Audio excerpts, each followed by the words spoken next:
ஆண்டவராக இயேசு கிறிஸ்துவின் நாமத்தில் என் அன்பின் வாழ்த்துக்கள். இந்த நாளிலேயும் உங்களை சந்திப்பதில் நான் மகிழ்ச்சி அடைகிறேன். இன்றைக்கு நம்முடைய தியானத்திற்காக நாம் தெரிந்து கொண்ட வேத வசனம் மத்தேயு எழுதின சுவிசேஷம் 3வது அதிகாரம் 6வது வசனம். தங்கள் பாவங்களை அறிக்கையிட்டு யோர்தான் நதியில் அவனால் ஞானஸ்நானம் பெற்றார்கள். தங்கள் பாவங்களை அறிக்கையிட்டு. வேதம் மிக தெளிவாக சொல்லுகிறது, தன் பாவங்களை மறைக்கிறவன் வாழ்வடைய மாட்டான், அவைகளை அறிக்கை செய்து விட்டு விடுகிறவனோ இரக்கம் பெறுவான். இந்த ஜனங்கள் பாவத்தை அறிக்கையிட்டார்கள். பின்பு யோவான் சாணகனுடைய கரத்தினாலே ஞானஸ்நானம் பெற்றார்கள் என்று வேதம் நமக்கு தெளிவுபடுத்துகிறது. ஏன் நாம் பாவத்தை அறிக்கையிட வேண்டும்? அந்த பாவம் நமக்கு என்ன காரியத்தை கொண்டு வந்துவிடும்? பாவம் சாபத்தை கொண்டு வரும். பாவம் வியாதியை கொண்டு வரும். பாவம் தரித்திரத்தை கொண்டு வரும். பாவம் நாம் வைத்திருக்கிற செல்வங்களை அழித்துவிடும். இப்படி நாம் சொல்லிக்கொண்டே போகலாம். பாவத்தினுடைய தன்மை நமக்கு வெளியே தெரியாது. அது நீரில் மூழ்கிற கப்பலை போன்றது. ஒரு சின்ன ஓட்டை தான் இருக்கும். அந்த ஓட்டை வழியாக தண்ணீர் கொஞ்சம் கொஞ்சமாக கப்பலுக்குள் வந்து கொண்டே இருக்கும். சிறிய ஓட்டை தானே, அது நாம் தப்பித்து விடலாம் என்ற கனவு காணுவோம். ஆனால் அந்த பாவம் நம்முடைய வாழ்க்கையை அழித்துவிடும். யோவான் சாணகன் அந்த ஜனங்களுக்கு போதித்த பொழுது மனம் திரும்புதலை குறித்து போதித்தார். அவர்கள் தங்கள் பாவங்களை அறிக்கையிட்டார்கள், பாவங்களை விட்டுவிட்டார்கள். ஆனால் இன்றைக்கும் நம்முடைய வாழ்க்கையில் அந்த மனம் திரும்புதல் இல்லாமல் இருக்கிறது. அநேக நாம் தூயவர்கள், பரிசுத்தர்களைப் போல காண்பித்துக் கொள்ளுகிறோம். Even today our life is full of sin. It was sinking in the sin sea. நம்முடைய வாழ்க்கை கூட ஒரு பாவம் நிறைந்ததான ஒரு வாழ்க்கை.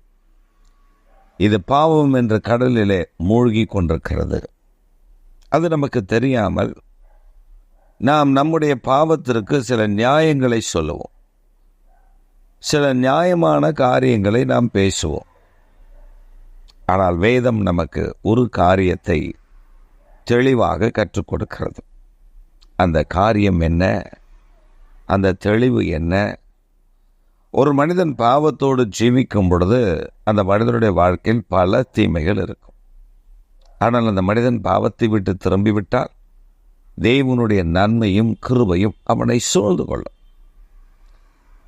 நாம் சொல்லுகிறோம், நான் ஞானஸ்நானம் எடுத்து விட்டேன், என் பாவம் எல்லாம் போய்விட்டது. ஆனால் நான் அறிக்கையிட வேண்டும் அல்லவா? நான் மனிதனிடத்தில் அல்ல, தேவ சமூகத்தில் தேவனிடத்தில் என் பாவத்தை அறிக்கையிட்டு அதை விட்டுவிட வேண்டும். சில கட்டாயத்திற்காக ஞானஸ்நானம் எடுக்கிறதை பார்த்திருக்கிறேன். பின்பு அவருடைய பாவ வாழ்க்கை தொடரும். There is no repentance from their sin, then they are continuing their life in their sin. The man can question them.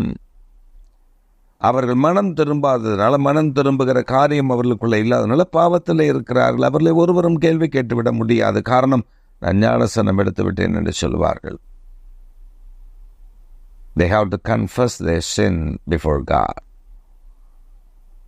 They need a confirmation that God forgived my sin. நாம் தேவனிடத்தில் மனம் திரும்பி ஒப்பு கொடுக்கும் பொழுது, பாவத்தை அறிக்கையிடும் பொழுது ஒரு திட்டம் நமக்கு உண்டாகும். என் பாவத்தை அவர் மன்னித்து விட்டார். இந்த காரியம் நமக்கு வேண்டும். இதைதான் யோவான் சாணகன் செய்தார். அவர்கள் மனம் திரும்பினார்கள். They repent from their sin and they came to Baptist John to take baptism in Jordan. தேவனுடைய மனிதனிடத்தில் வந்தார்கள். அவர்கள் யோர்தானில் வந்து ஞானஸ்நானம் பெற்றார்கள். இன்றைக்கு நான் உங்களை ஞானஸ்நானம் பெறுவதற்காக பேசிக் கொண்டிருக்கவில்லை, உங்கள் பாவங்களை அறிக்கையிட வேண்டும் என்று பேசிக் கொண்டிருக்கிறேன். உங்கள் பாவங்கள் எதுவாக இருந்தாலும், எத்தனை ஆண்டுகளுக்கு முன்பாக நீங்கள் செய்திருந்தாலும், நீங்கள் அதை அறிக்கை செய்ய வேண்டும். Confession is the must one in your life. நீங்கள் அதை அறிக்கை செய்து விட்டுவிடும் பொழுதுதான் தேவனிடத்திலிருந்து இரக்கம் உங்களுக்கு உண்டாகும். அந்த இரக்கத்தை தான் இன்றைக்கு உங்களுக்கு உங்களுக்கு அதை கொடுக்க ஆண்டவர் ஆயத்தமுள்ளவராய் இருக்கிறார். விட்டுவிடாதிருங்கள், பெற்றுக்கொள்ளுங்கள். கர்த்தர் உங்களை ஆசீர்வதித்து காத்து நடத்துவாராக. ஆமென்.